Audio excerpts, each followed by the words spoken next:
欢迎来到新兴消息频道，请订阅频道，所以大家不要错过当天最热门的新闻。我们今天的时事通讯包括以下内容：谭松韵家境曝光，自曝妈妈生前借钱让她上北影，砸锅卖铁也供你。1月24日晚，谭松韵经纪人方小叶突然发文透露原因，原来跨年夜谭松韵妈妈遭遇了车祸。更糟糕的是，经过医院20多天的全力抢救，我们还是听到了最坏的消息，因伤势过重宣告不治。经纪人称，谭松韵妈妈被送到医院后，松韵第一时间就赶回老家，日日夜夜守在病床前，为妈妈祈祷。妈妈，只要你能醒来，我愿意拿一切去换有相似经历的人。听了这句话，一定内心剧痛，泣不成声吧。遗憾的是，直到妈妈去世那一刻，都没有苏醒过来，没跟谭松韵说一句话。要知道，谭松韵很孝顺，知感恩。她称生日为母难日，称自己的妈妈是世上最无私、最伟大的人。如今妈妈遇车祸离世，从此只能存在于自己的记忆当中，心里的苦楚只有谭松韵自己知道，恐怕一时半刻难以走出来吧。此前，网上有人扒谭松韵的家庭背景，曾说她是富二代。事实上，谭松韵就是一普普通通的四川妹子，家境一般，选择演艺圈时亦充满了坎坷，而妈妈对她走上这条路影响很大。这段经历她在早先一档综艺里披露过。节目中，谭松韵首度曝光了家庭情况。当她回忆家境不好仍乐观打拼的岁月时，被主持人犀利追问，读北影需要一笔不小的花费，家里的经济是怎么样来维持的？谭松韵仿佛被看穿心底一般，故作镇静回应，我也不知道怎么维持的，我只看到妈妈天天上班，也可能找人借钱，但我不清楚，他们从不告诉我。说完这句话，或许想到母亲为自己万分辛劳，谭松韵乐天的一面再也绷不住了，潸然泪下。见主持人和嘉宾都心疼了，他又强行狡辩说没有什么。顿了几秒钟后，他还是说出了藏在心底的秘密。谭松韵呜咽着说，我铁了心考北影，复读北影那一年家里经济负担很重，我在犹豫时，我就想到妈妈说，只要是我想要的，她砸锅卖铁都会给我，从小都是这样的。谭松韵表示，无论是供她上北影，还是什么事，妈妈无论不管都会满足女儿的愿望。节目过半时，还曝光了一封妈妈与谭松韵的往来信件，令人泪目的是，信的开头便是妈妈对谭松韵的道歉。妈妈写道，晶儿，你很小就离开我们，只身一人到舞蹈学校学习，我因为没能照顾好你，因为没给你一个美好的童年感到愧疚和自责，晶儿，对不起。谭松韵看到这里再度笑着流泪，可见她的母亲是一个很善良、很爱家并持家有道的女人。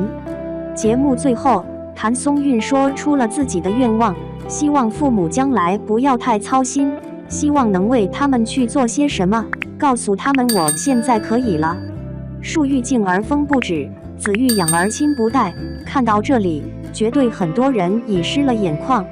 血缘之爱出于天然，无论孩子长多大，有多好的成绩，父母都会把儿女依然当成小孩子，都会忧心孩子能不能照顾好自己。曾经的谭松韵虽然家境不好，但妈妈是她骄傲的资本。从今以后，他人的贺日却要变成这个小姑娘的忌日，令人无不心疼。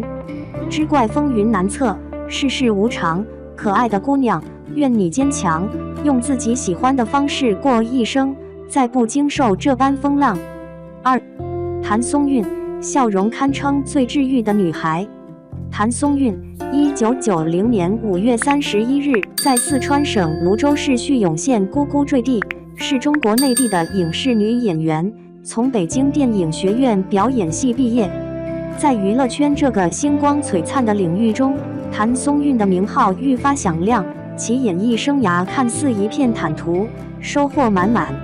然而，当我们沉下心来仔细考量他所取得的诸多成就与荣誉，是否真的全然名副其实，这值得我们深入探究。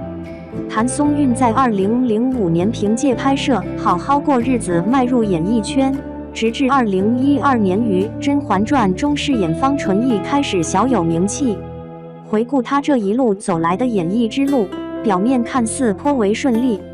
然而在《甄嬛传》里，方纯义这个角色虽说十分讨喜，但其戏份相对有限，大多时候是在一众演技精湛的演员的光芒下短暂亮相，很难讲在这一阶段他就已呈现出与众不同的演技。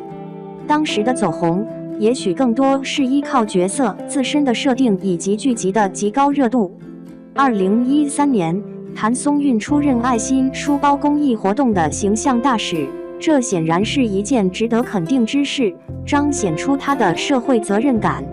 然而在娱乐圈中，公益形象有时会成为艺人打造人设的一个环节，这难免令人思索，他投身公益活动究竟是单纯源于爱心，还是背后也存在一定的商业目的以及形象塑造方面的考虑呢？自2016年起，谭松韵获奖无数，依靠最好的我们荣获爱奇艺尖叫之夜年度最具潜力演员。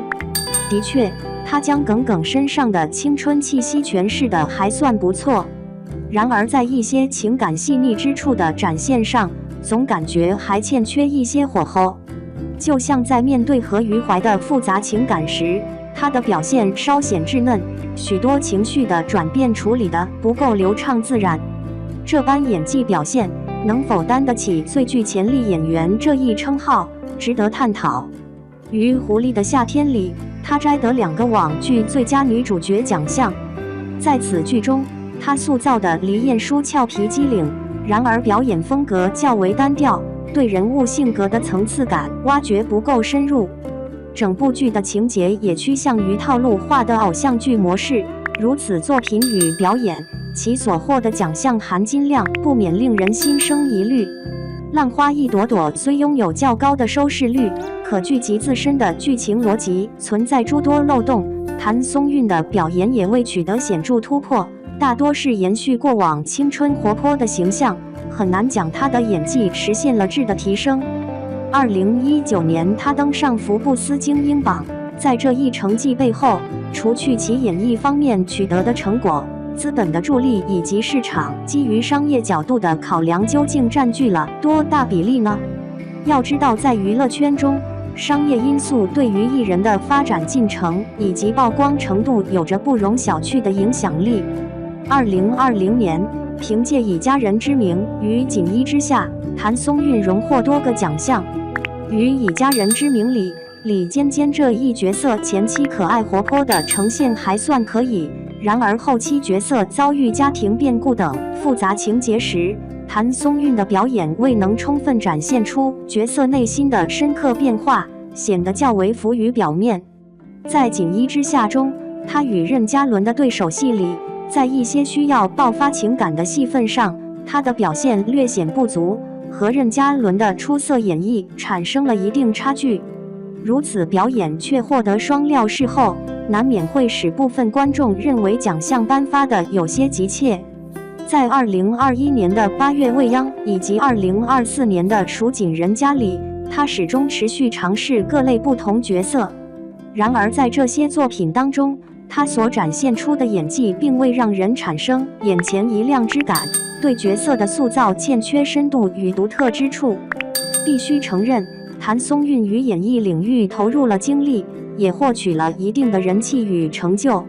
然而当我们以更为严苛的标准去审视她的表演技艺以及所获得的荣誉时，会发觉其中有一些地方是值得深入探讨的。期望她在未来的演艺之路上能够真正静下心来雕琢演技，以更卓越的作品来回应观众的期盼，让自身的每一项奖项都实至名归。